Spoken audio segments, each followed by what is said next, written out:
कार्तिक भगवान की कृपा आप और आपके परिवार पर सदा बनी रहे।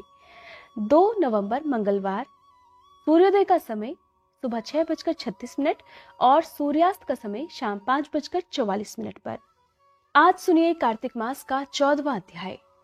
एक दिन महाराज पृथु ने देवर्षि नारद से पूछा, हे देवर्षि, समस्त गोपियों में राधा जी ही भगवान कृष्ण की इतनी प्रिय क्यों है और कार्तिक मास में भगवान कृष्ण के साथ उनकी ही पूजा क्यों की जाती है?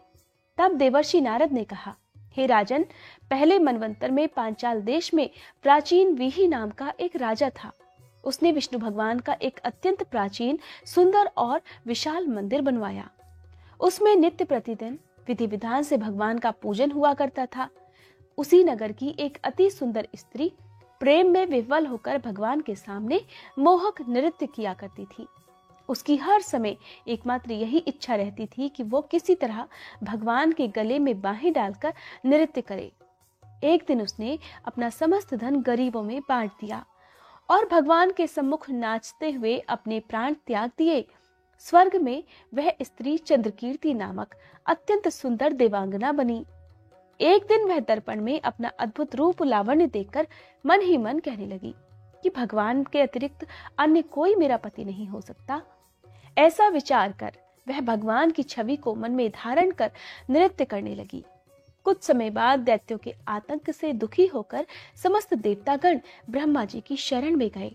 तब ब्रह्मा जी ने भगवान विष्णु के कृष्ण अवतार लेने का संपूर्ण वृतांत देवताओं को सुनाया और साथ ही उन्हें आज्ञा भी दी कि देवता ग्वाल बाल और देवांगनाएं गोपियों के रूप में जन्म लेकर भगवान की सेवा करेंगे। देवांगना चंद्रकीर्ति ब्रह्मा जी से प्रार्थना करती हुई कहती है, हे पितामह, भगवान स्वयं मेरे साथ नाचे, मेरा पूर्व जन्म का ये मनोरथ पूर्ण करने की कृपा कीजिए। तब ब्रह्मा जी ने उन्हें वरदान देते हुए कहा, तुम नंदग्राम में वृषभान गोप के यहाँ राधा नाम से जन्म लेकर समस्त ब्रज गोपिकाओं से अधिक भगवान को प्रिय होगी। उस समय भगवान तुम्हें अपने प्राणों से भी अधिक प्रिय समझेंगे और रासोत्सव में तुम उनके साथ नृत्य करोगी। इस प्रकार तुम्हारा मनोरथ पूर्ण हो जाएगा। ब्रह्मा जी के वरदान को पूर्ण करने के लिए श्री कृष्ण अवतार में भगवान ने राधा जी के साथ रास में उत्सव किया और नृत्य किया। उन्हें अपने प्राणों से भी अधिक प्रिय माना। बोलो श्री राधा रानी की जय। इसके पश्चात महाराज पृथु ने देवर्षि नारद से पूछा, हे देवर्षि, यम पंचक काल में दीपदान का क्या महत्व और विधान है? कृपया कर मुझे बतलाइए।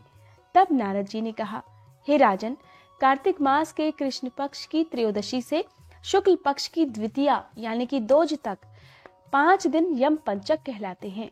इन दिनों में धनतेरस की रात को यमराज के निमित्त दीपक जलाने से यमराज प्रसन्न होते हैं और अकाल मृत्यु नहीं होती। इसके अगले दिन कार्तिक कृष्ण चतुर्दशी को नरक चतुर्दशी भी कहते हैं।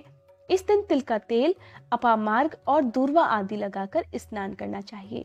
स्नान के बाद दक्षिण दिशा की तरफ मुंह करके अपसव्य होकर जल में तिल मिलाकर 3-3 अंजुरी से यमाय, धर्मराजाय, मृत्यवे, अंतकाय, कालाय, सर्वभूतक्षाय, औंदुम्बराय, दघनाय, परमेष्टिने, व्रकोदराय, चित्राय, चित्रगुप्ताय, इन नामों से यमराज को तर्पण करना चाहिए। फिर शाम के समय ब्रह्मा, विष्णु, महेश और दुर्गा के मंदिरों में तथा वृक्ष, सभा, गौशाला, बगीचे, नदी, तालाब, कुएं, बावड़ी, गली, चौराहे, खेत, शमशान आदि में दीपक जलाकर रात को माँ लक्ष्मी जी की पूजा करनी चाहिए। यदि शस्त्र से किसी की मृत्यु हुई हो तो उसके निमित्त भी चतुर्दशी को दीपदान करना चाहिए। इससे अक्षय पुण्य फल प्राप्त होता है। इसके बाद कन्या, ब्रह्मचारी और तपस्वियों को भोजन कराना चाहिए। इससे यमलोक न जाकर शिवलोक की प्राप्ति होती है। कार्तिक की अमावस्या अर्थात दीपावली के दिन भी स्नान से निवृत्त होकर पितरों का पूजन और श्राद्ध करके ब्राह्मणों को भोजन कराएं। फिर सायंकाल घर, तुलसी के समीप देव स्थान, शमशान, नदी, पर्वत, चौराहे और गौशाला में दीप जलाना चाहिए। तत्पश्चात लक्ष्मी जी की स्तुति करके उन्हें जगाना चाहिए। जिस प्रकार पतिव्रता स्त्री अपने पति को पहले जगाती है, उसी प्रकार लक्ष्मी जी भी भगवान से 12 दिन पहले जाग जाती हैं। अमावस्या को दिन में बालक, वृद्ध और रोगियों को छोड़कर अन्य कोई भोजन ना करे। शाम को लक्ष्मी जी का पूजन करने के बाद ही भोजन करना चाहिए। घर को फूलमाला आदि से सजाकर सारे घर में दीपमाला प्रज्वलित करनी चाहिए। घर के सभी स्त्री पुरुष नए वस्त्र धारण कर समस्त रात्रि माँ लक्ष्मी जी के भजन कीर्तन करें और हर्षोल्लास से रात व्यतीत करें। घर में सारी रात दीपक जलाना चाहिए। इस रात को लक्ष्मी जी सब घरों में घूमती हैं और जो घर अधिक सुंदर और रमणीक होता है, जिस घर में सबसे ज्यादा उजाला होता है, उसमें वे दीर्घ काल तक निवास करती हैं। एक प्रहर रात्रि का शेष रहने पर दारिद्र रूप घर का कूड़ा करकट सूप में यानी कि छाछ में या पुराने पंखे पर रखकर बाहर फेंक देना चाहिए। ऐसा करने से वह घर धन धान्य से परिपूर्ण रहता है। दिवाली के अगले दिन गोबर का गोवर्धन बनाकर बंधु बांधवों सहित गोवर्धन की पूजा करनी चाहिए और ब्राह्मणों को भोजन कराना चाहिए। स्वयं भी नवीन अन्न का भोजन करना चाहिए। भगवान कृष्ण ने इंद्र का मान मर्दन करके गोवर्धन पर्वत की पूजा इसी दिन की थी।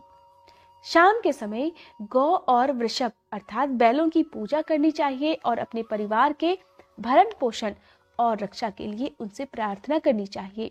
इसी दिन शाम के समय बलि और उनकी पत्नी विंध्यावली की मूर्ति बनाकर पूजन और दानादि क्रियाएं करने से परिवार सुखी और समृद्ध बना रहता है।